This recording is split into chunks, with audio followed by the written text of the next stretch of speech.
My name is Callie and I just moved. Ugh. The way I... Really? Today?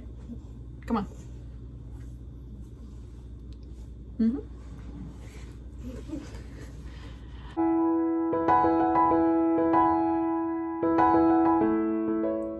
Hello dears, Natalie Locke here with episode 39 of Write the Story, where I take a prompt out of this book and the 10 words beneath that prompt for you to include in your story. You have about 600 words worth of space here, but honestly, if you keep it under 1,000 words, that's a flash fiction and you're golden. But if you got an excellent idea and you want to turn it into a short story or a novel, I say have at it. Excellent. The way I normally do this is I take about 5 minutes to outline and then I take about 20 minutes, depending on how often I get interrupted, to write the story. I don't edit, but that's because I plan to do an entire series of editing these stories live once I'm done with all 200 prompts. And if you include the bonus prompts that Changer and I do on Flash Fiction Live, we're talking close to 260 writing prompts that I will have completed once I'm through with this book. I do recommend that if this is your first time writing a flash fiction or a short story, do not set a time limit at all. Now is the time that I give you the prompt and the 10 words. After I give this to you, you can pause it and write your own story and choose to come back and compare and contrast our stories. At this time, I'm gonna go ahead and give you the prompt and the 10 words to include, and then you can pause the video and write your own story. Episode 39, the prompt is a support group meeting.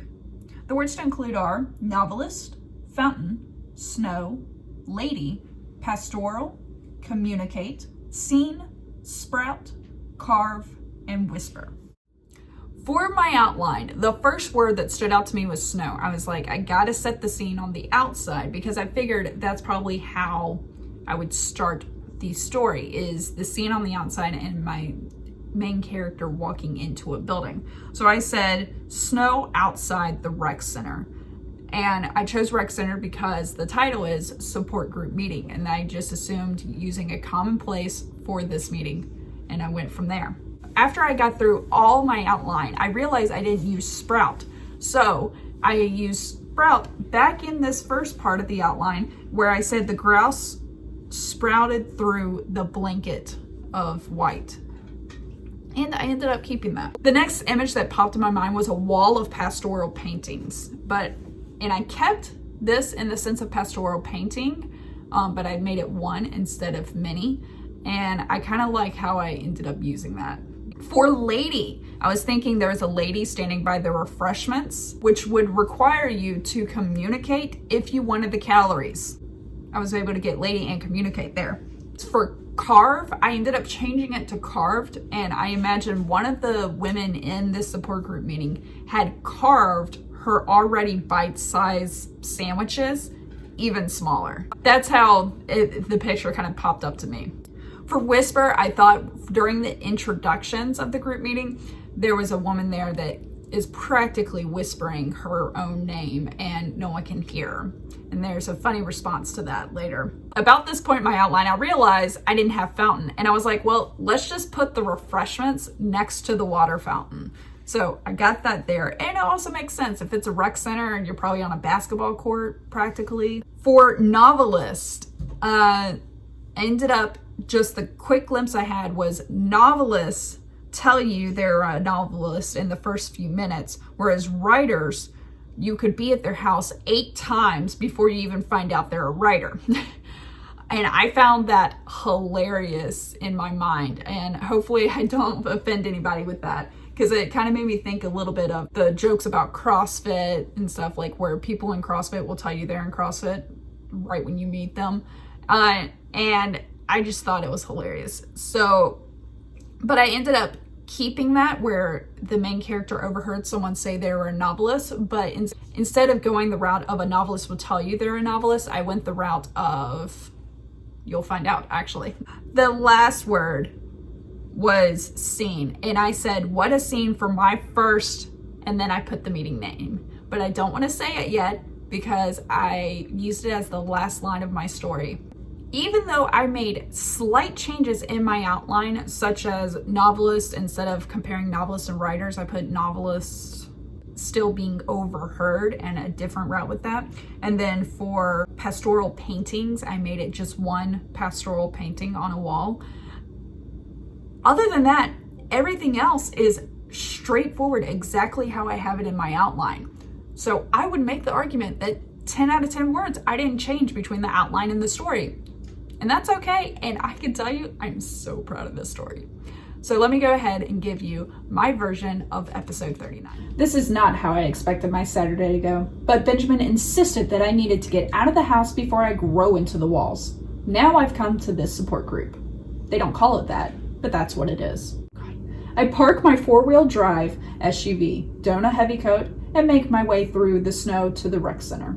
The terrain wasn't that bad since the grass is sprouting through the blanket of white, but the cold will bite you if you let your guard down. I step into the common area and hang my jacket with the rest of the outer garments. There's a lady standing between the refreshments and the water fountain. Guess if you want calories, you have to communicate first. I sit down instead.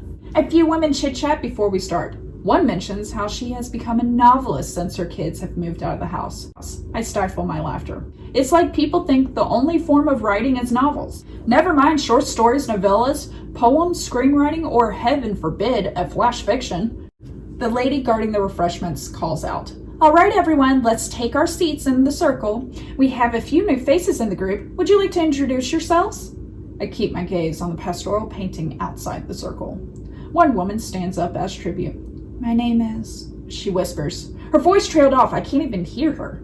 "Speak up, dear. A lot of us haven't gotten used to the quiet yet," a woman says, louder than needed to be, before she returned to her carved, even smaller, bite-sized sandwiches. "Thank you, CJ, Snack Guardian says in a much lower voice. She nods to the first newcomer. "Please, continue." The whispering woman smiled through her pink cheeks. "My name is Callie, and I just helped move my youngest and last child to college over the weekend." "Hi, Callie," the women chanted in unison, making me jump. What a scene from my first empty nesters meeting. I really love this story. I felt that there was just a flow with this story of where I was headed with it. The moment I saw group support meeting or support group meeting, I was like, well, who's going to be supported? And I didn't want to go too serious with it because then I wouldn't have been able to do the comical aspect.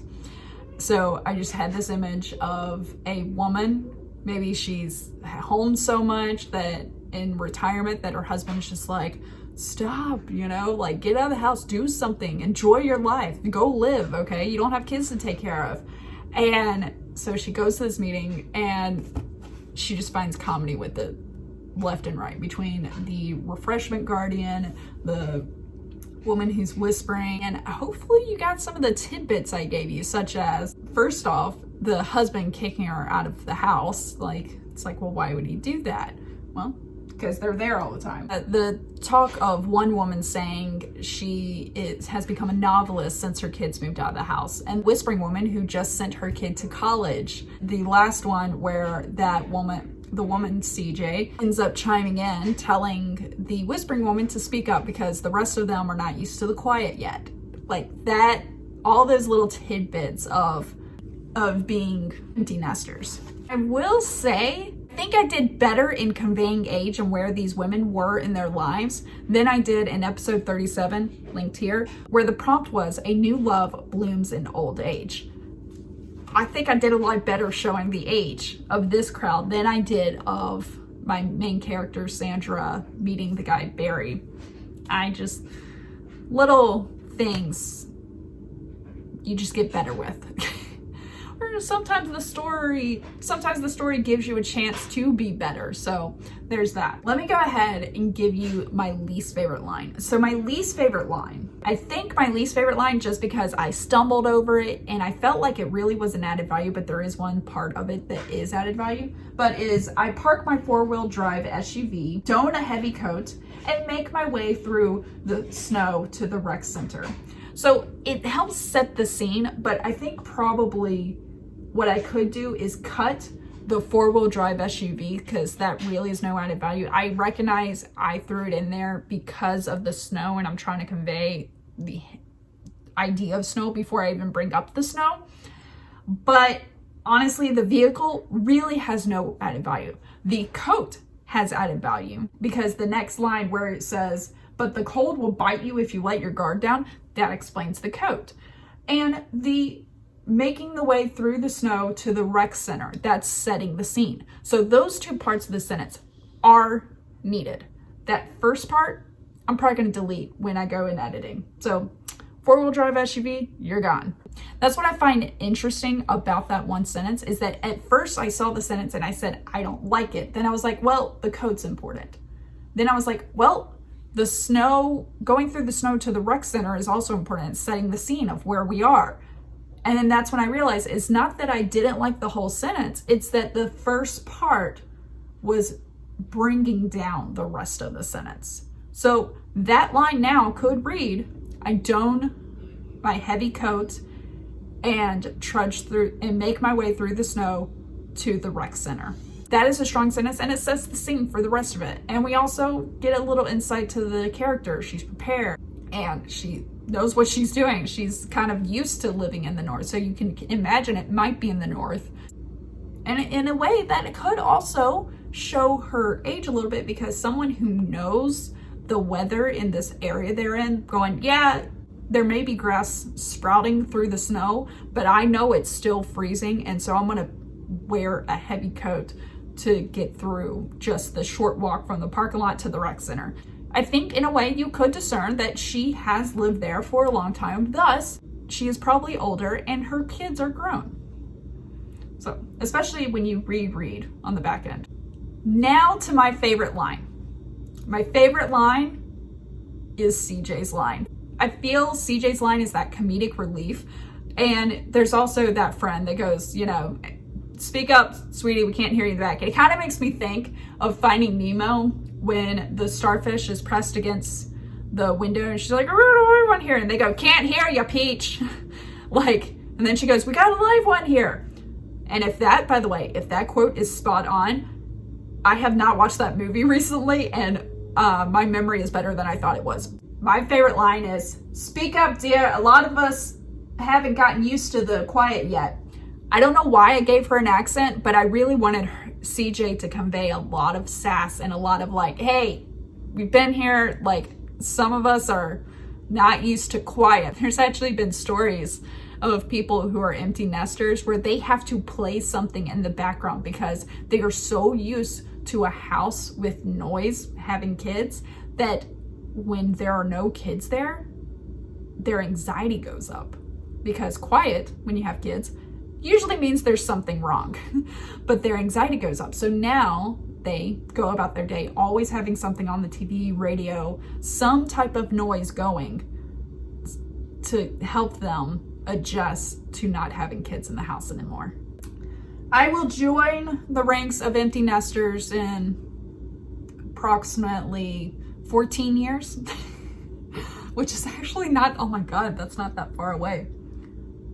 Oh, that's painful. I'm not ready. Okay, I'm gonna go hug my child. I hope you enjoyed this episode of Write the Story, and as always, I hope you find enjoyment in your day, your week, your month, and your year.